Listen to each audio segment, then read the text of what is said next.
அஸ்ஸலாமு அலைக்கும். Falooda instant mix தான் நான் ரெடி பண்ணியிருந்தேன். இதில் நான் சொல்லியிருக்க அளவெல்லாம் ரொம்ப சரியான அளவு. அமுலியா மில்க் பவுடர் தான் எடுத்திருக்கேன். 1 கப் வந்து பவுடர் பண்ண சுகர், 1/2 கப் வந்து மில்க் பவுடர், 1 டேபிள் ஸ்பூன் ஜம்ஜா சீட், 1/2 கப் சேமியா, 1 டேபிள் ஸ்பூன் வந்து கார்ன்ஃபிளவர் பவுடர் சேர்த்திருக்கேன். நல்லா மிக்ஸ் பண்ணிக்கோங்க. மெல்லிசு சேமியானா சேர்த்துக்கோங்க, இல்லைன்னா சூப்பர் மார்க்கெட்ல ஃபலூடா வெர்மிசெல்லி கிடைக்கும். எது சேர்த்தாலுமே ரொம்ப நல்லா இருக்கும் டேஸ்ட். இதை வந்து நல்லா ஏர்டைட் கண்டெய்னர்ல போட்டு ஸ்டோர் பண்ணி வச்சுக்கோங்க. ஃபலூடா செய்யறப்போ ஈஸியா இருக்கும்.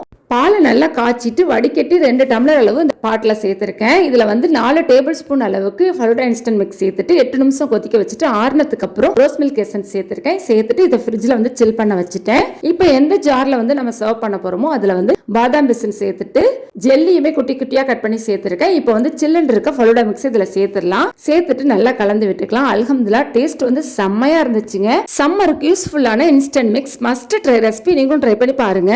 1 ஸ்கூப் வந்து வெண்ணிலா ஐஸ்கிரீம் சேர்த்துருக்கேன். இது ஆப்ஷனல் தான்.